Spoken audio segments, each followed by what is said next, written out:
Assalamualaikum warahmatullahi wabarakatuh. Sampurasun baraya tepang dangu deui sareng bidangan dongeng Sundanya. Urang ngadongeng dieu, urang neraskeun hanca dongeng anu katuna. Kalayan ngabantu dijara carios Cupu Sakti Guriang 7 atanapi si Doclo. Ieu dongeng teh karangan Mang Nyarira sok sanaos dongeng basajan malah mandar janten hiburan. Atuh kabadaya anu satia manco kandongeng Mang di mana wae ayana. Mugia sadayana aya dina kasehatan lahir sinderangan batin dilelancarekeun sagarupinanya. Tong hilap dirojong ditaroelan tombol subscribe. Atuh mangoge nganuhunkeun kanu parantos like oge komen.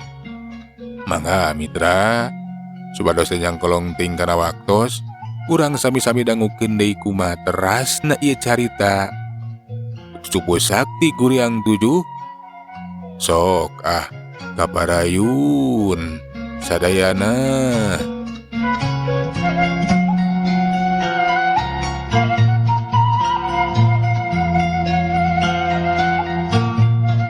Sang resi sabada anu tujuhan geus arindit sami wae laju neraskeun di lampahna. Mapai jalan satapak nu berasna kapilemburan. Atuh singetna carita geus sababaraha lembur anu kaliwatan. Geus sababaraha urang anu ditanya, tapi weleh Raden Kuntawijaya teh henteu kapanggih. Nya akhirna mah sang resi teh kabaksa atuh mulih deui ka Gunung Honje. Mitra kaum dangu urang caturkeun deui lalampahan si Doclo sabada diaraku ku urang lembur panisnya meunang sababaraha poe mah si Doclo teh ngadon cicing we di eta kampung. Ngan bae si Doclo anu panasaran saha atuh cenah dirina. Laju we arek neruskeun di lampahna. Sejang lalana arek neangan komplotan si Rabet we cenah. Kapan eta komplotan teh beut nyahoeun kana ngaran dirina. Kabeneran anu diteangan teh da bukuh keur palareh sabada panggih jeung Resi Padmasura teh acan wani nyieun tindak laku kajahatan ka unggal lemur. Atuh sabataha si Doclo anu neneangan teh henteu manggihan eta komplotan si Rabet. Sok padahal cenah eta komplotan teh sering kabejakeun ngaranjah ka pilemburan. Alah, kamana tah komplotan si Rabet teh? Ari ngahaja di teteangan mah geuning hese. Sok padahal cenah kamari-kamari masuk sering kabejakeun ngaranjah ka unggal lemur. Tapi naha ayeuna mah teu barijil nya. Moal kitu palarek mah atawa keur ngarenog. Ceuk si Doclo kitu nate bari gek dihukna catang kaida puguh geus capek atuh teh tadi teh ukur lembangan. Awakna geus bulaeran ku kesah. Halah, kudu kamana deui aing teh neneangan eta si komplotan si Rabet teh. Nya ditatanyakeun ka itu kadit. Eueuh laratanana, kapan ceuk Pak Olot teh eta komplotan teh cicingna teh cenah di Pasir Jaya. Mun teu salah mah caricingna teh tawa sayangna teh di Pasir Jaya. Nah aing teh aya ku balagug teuing. Geus we datangan ka itu ka Pasir Jaya. Urang jorag langsung. Nya kajen nanyakeun we di mana eta Pasir Jaya teh. Urang tanyakeun ka urang lembur. Si Doclo jadi ras inget lamun ceuk Pak Olot teh cenah eta komplotan si Rabet teh kapan. Caricingna dumuk matuhna teh di Pasir Jaya. Atuh si Doclo teh nangtukeun sikapna we arek nanyakeun we cenah nah di mana eta Pasir Jaya teh. Sabada ngarasa cukup reureuhna. Kesangna geus tuus kiwari mah si Doclo teh leumpang di we neruskeun lampahna. Rek nanyakeun nah di mana cenah eta Pasir Jaya teh. Basa keur jongjon leumpang mapai jalan satapak nu berasna teh kasesieun lembur. Bet aya ku kabeneran si Doclo teh diparengkeun pasangrok jeung urang lemur. Tirilik atuh si Doclo teh lumbat laju ngahadang halangan jalan. Eureun, heup eureun heula Mang. Bi, eureun heula yeuh. Aya naon ieu teh Jang? Ceuk si Mamang katempo manik kaget.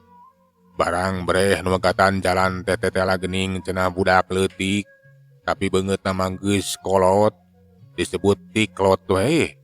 Malahan mah bisa jadi disebut budak sapotong nu ngahalangan jalan teh. Aneh cenah eta jelema teh mah hiwal.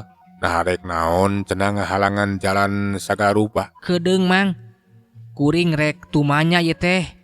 Duh, hampura we diganggu ieu perjalananana. Jadi Ujang teh rek tumaros, nah rek naroskeun naon atuh Ujang? Si Bibi oge penasaran atuh tumanya we ka si Dojlo. Nah Bibi jeung Mamang apal Pasirejaya? Uing teh rek nanyakeun Pasirejaya ieu teh. Oh, janten Ujang teh rek nanyakeun Pasirejaya nya. Kabelah ditu Ujang, Pasirejaya mah ngulon. Teu jauh ti dieu oge da tepi kari nuturkeun jalan satapak. Nya Pasirjaya mah kabelah ditu Ujang. Tapi rek naon ieu teh? Ka Pasirjaya rek ngalamanuk kitu. Kade ah. Eta pasir teh jadi sayangna jalma jahat komplotan si Rabet. Ih, kuring mah lain rek ngalamanuk mang. Tapi ngerek ngala eta garong nya. Ek ditewak eta komplotan si Rabet teh. Eleuh ulah banyol Ujang. Si Mamang mah ngabejaan soteh karunya ieu. Nya ulah nepikeun ka Ujang cilaka. Kumaha lamun Ujang teh dikakalakeun ku eta komplotan garong. Selantaran Ujang teh geus kumawani ngulampreng ka eta pasir. Nya ulah kitu Ujang ih. Nya geus we ka itu ngalamanuk mah ka kidul. Loba manuk ge di kidul oge, ti mimiti manuk piit. Nepi ka manuk cangkul geuleuh ge aya. Malahan manuk bueuk oge loba Jang. Nu eueuh teh manuk dadali wungkul jeung manuk beo. Ah, lain rek newak manuk kuring mah mang, tapi rek newak eta garong. Kulantaran aya nu rek ditanyakeun ka eta garong teh. Si Mamang jeung si Bibi teh atuh mani pating polohok we. Nah bener cenah eta caritaan budak teh. Nu bener Ujang, ieu ulah ngabodor teu rame, ah Bibi mah teu hayang seuri. Lamun enya keukeuh Ujang rek kaitu oge, kade ulah kaduhung lantaran ku Bibi jeung Mamang teh kapan geus dibejaan. Ulah ieu ulah. Ih, ari si Bibi. Sah anu ngabodor? Kuring mah serius Bi. Arek ka Pasirjaya, rek newak eta garong. Aya nu rek ditanyakeun ka eta garong teh. Geus ah, nuhun Mang Bibi yeuh. Geus ngabejaan lebah-lebahna eta Pasirjaya. Ayeuna keneh kuring rek kaitu yeuh. Kituna teh si Dojlo laju ini teh we ngaleos ninggalekeun si Mamang jeung si Bibi. Anu ngahulang we ngadaga meneng.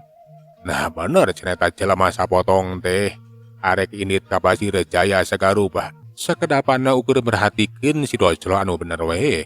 Lempang mapai jalan satapak anu berasna ka Pasirjaya. Nah sahanya eta bapana jelema teh aya ku aneh. Awakna kitu geningan, teu ilahar jeung batur. Jeung poho bieu teh teu nanyakeun ngaranna.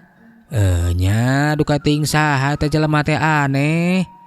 Bet aya kumaksa keukeuh rek ka Pasirjaya. Cenah mah rek newak bangsat sagala rupa. Ah, moal kitu jurig. Ah, piraku da beurang keneh bapana. Nya jelas nu bieu teh jelema. Nya tapi aneh we kakareun teuing ngali jelema jiga kitu mah. Si Tiklot geningan. Awakna leutik ade beungeutna mah geus rada kolot, geus dewasa. Moal kitu indungna eta teh jelema kajajaden. Basa disebutkeun jalma kajajaden bugu we atuh si Bibi teh manisieun. Bulu punuk ngadadak bating boringkak. Laju biragiru ngajakan ka salakina pikeun sagancang ninggalkeun eta patempatan. Alah bapana nya buah-buah jalma kajajaden. Hayu urang gancangan tinggalkeun ieu patempatan. Nya heunam atuh heunam ti heula. Geus santu loba catur duanana teh laju we atuh gagancangan rurusuhan ngejat ninggalkeun eta patempatan. Ayeuna mah urang caturkeun di si Dojlo. Anu lempang mapai-mapai jalan satapak. Anu berasna teh kasisieun Pasirjaya. Teu kacaturkeun di jalana si Dojlo teh geus aya di sisieun pasir. Raju tetanggahan merhatikeun ka luhur pasir. Nanya cenah ieu teh sayangna komplotan si Rabet. Iya meureunnan yeuh anu disebut Pasir Jaya teh. Heueuh ieu sayangna komplotan si Rabet. Tapi nah nya kitu eta jalema jahat teh tagarong teh ngajaredogna di dieu. Nya bisa jadi kangaranan jalema jahat embungeun cicing di tempat anu rame teh. Da inggis kanyahoan ku batur. Keun siaku aing urang teang ka luhur. Tapi duh ieu tuur maning geus leklok kieu wangkaning jalan nu di sorang teh beuki nanjak. Nya leuwih hade ge cicing heula yeuh ngumpulkeun heula tanaga. Menang sakadapan mah si docolo teh ngadon reureuh heula we di sisieun pasir. Basa keur jongjon reureuh di sisieun pasir. Sanya namaya sapasang banon merhatikeun ka si docolo. Ari eta nu merhatikeun ka si docolo teh tayelian di si Uday, salah saurang anggota komplotan si Rabet. Ai narekna nahaon eta jelema sapotong teh datang ka dieu? Si docolo. Cilaka yeuh. Kaya kieu mah aing kudu sagancang laporan ka Kang Rabet. Ceuk si Uday bari kura-kira we manehna teh ngejat. Naik deui ka luhur pasir rek bebeja ka si Rabet. Teu kacaturkeun di jalana si Uday teh kiwari geus tepi ka imah nu dicicingan ku eta komplotan si Rabet. Puguh we atuh si Rabet teh manik kaget.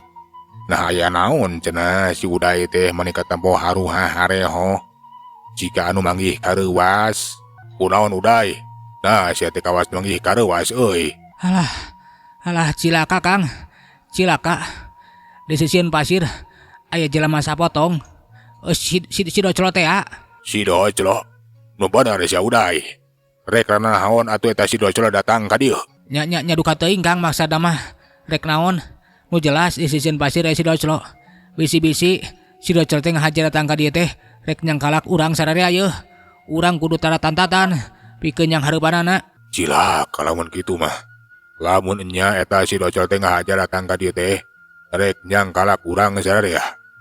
Tapi lain lawaneun eta jelema teh. Da buku sakti mandraguna euy. Nya Kang, kumaha atuh pikeun ngungkulanana di sing hareupan ge lain lawaneun. Sakadapan mah si Rabet teh ukur ngahuleng we ngarega meneng. Mikir kumaha atuh cenah nyapi lampaheun. Bisi we nya teh si docolo teh datangna ka Pasir Jaya teh arek ngajorag arek nyangkala kemaranehanana. Tapi teu kuung silila. Si Rabet teh laju cacarita deui. Lamun urang kabur ninggalkeun ieu pasir. Sasat kapan ieu pasir teh nebang ngruwakeun tempat duk matuh urang ku kituna leuwih hade ge urang cicing di dieu. Lamun nya eta si docolo datang ka dieu, urang bageakeun we kalawan hade. Ulah coba-coba ngalawan. Ingat, si docolo teh kapan? Jelema aneh. Jika anu leungit ingetan, bisa jadi eta jelema teh jelema kurang saeundan, jelema gelo. Ku kituna urang ulah nepikeun ka ngajaheutan hatena. Ulah nepikeun ka ambek. Da kitu euy. Kumaha kira-kirana? Benar pisan Kang. Datalapat. Nya leuwih hade ge eta si docolo teh lamun nya datang ka dieu mah ulah arek dilawanan, urang bageakeun, urang bageuran. Nya bener kuring geus satuju. Leuwih hade ge eta si docolo teh lamun datang ka dieu mah urang bageuran bae. Tapi kumaha? Lamun kadatanganna teh rek nyangkalak urang, rek ngakalakeun ka urang yeuh.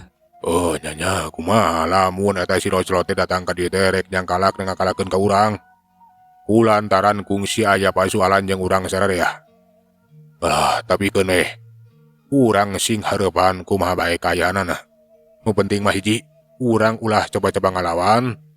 Urang oge leuwih hade sarah bongkokan. Mudah-mudahan urang teh henteu dikakalakeun ku eta si docolo. Kitu cenah mitra atuh gancangna carita. Teu kungsila di pakarangan imah teh kadenge aya nu gegeroan. Jelas eta sora teh sora si docolo. Hei sia, maraneh nu aya di jero imah pasti maneh teh komplotan si Rabet. Sok kalaluar yeuh. Yeuh aing si docolo. Basa ngadenge eta sora si Rabet sabaraha kanca teh maningan teu begereuwas. Tapi nyobaan nenangkeun maneh.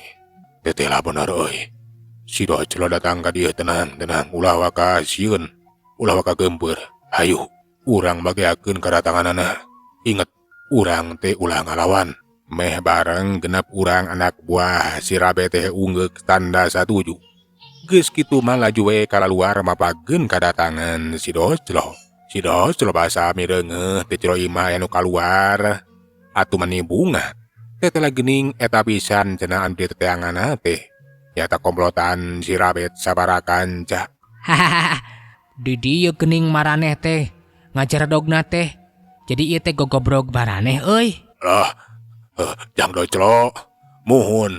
Ieu teh tempat mukmatuh jisim abdi sabarakan cah Jang. Nah ujang teh tengah aja sumping ka dieu teh. Temal si Rabet hanteu nemongkeun sikap anu galak.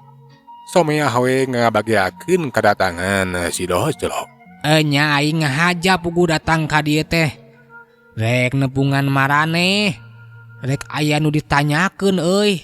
Janten ujang Doclo sumping ka dieu teh bade aya nu ditaroskeun. Ih mangga kalebet Jang.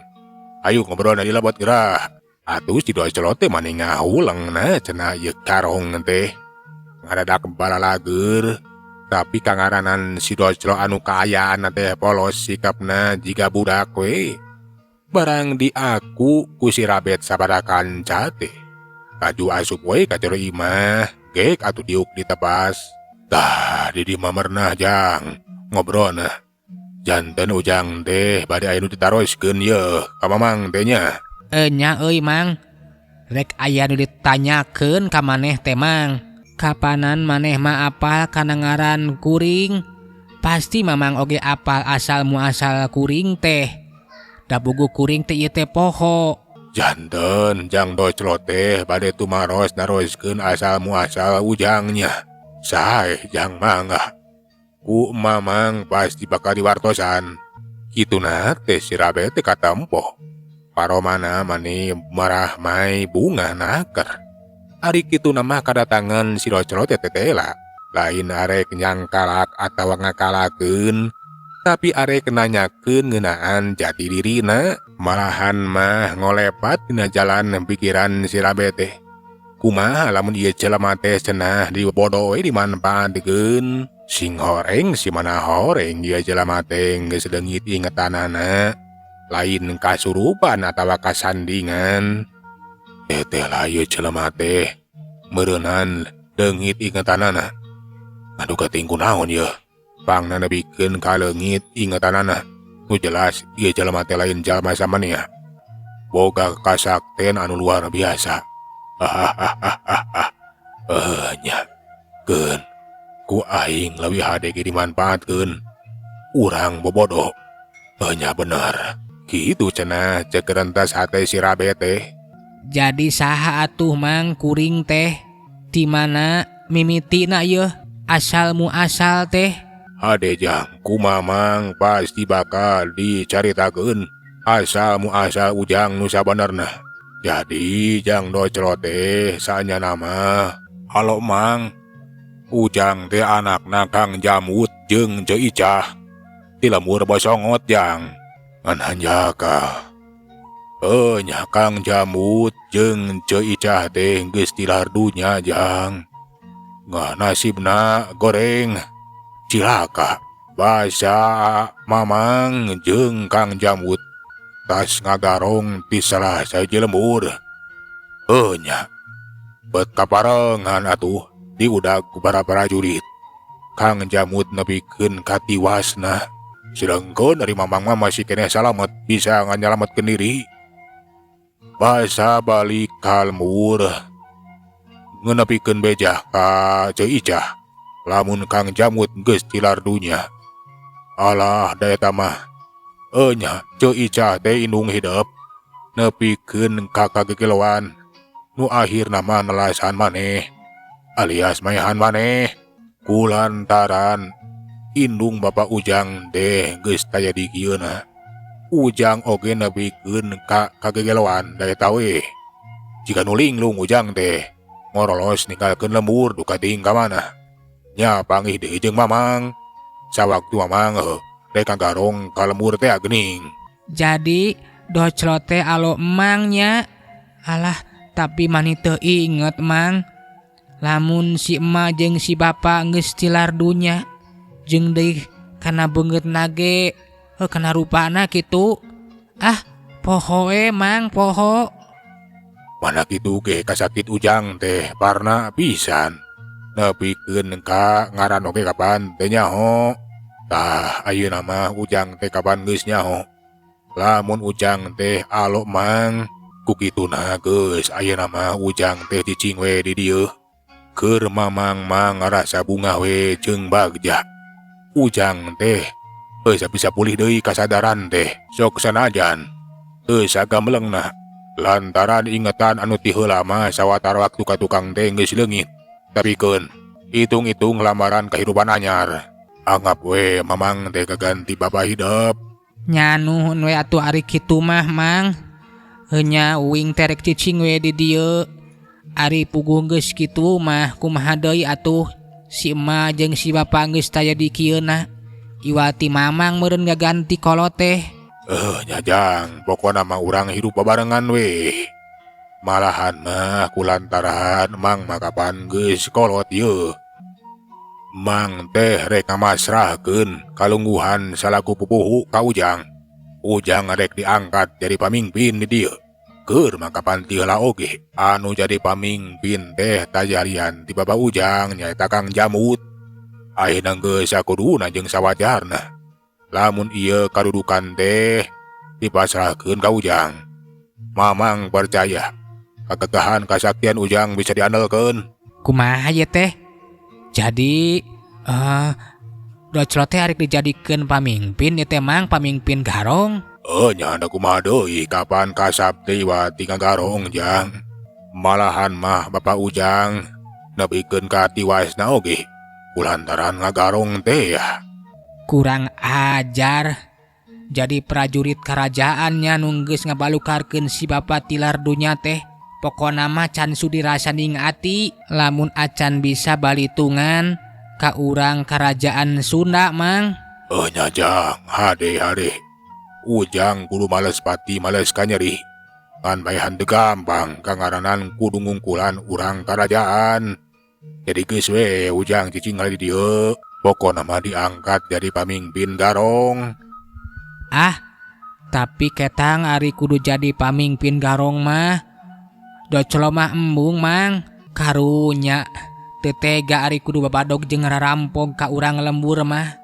Tapi lamun babadog karampog ka urang kerajaan mah, ka para inohong kerajaan kanu jelema anu baleunghar. Heug lah, ulah kagok mang ngagarong mang geus we. Urang garong tah urang kerajaan teh.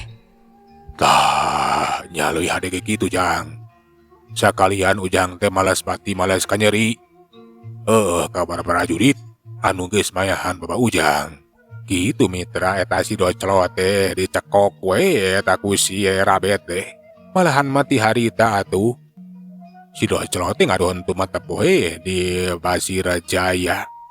Mupuhuan komplotan garong si Rabet. Mitra waktos nabarantos nyekapannya. Urang teraskeun dina seri anu salajengna. Manganuhunkeun dina sadaya perhatosanana Mang Unur. Assalamualaikum warahmatullahi wabarakatuh. Cak.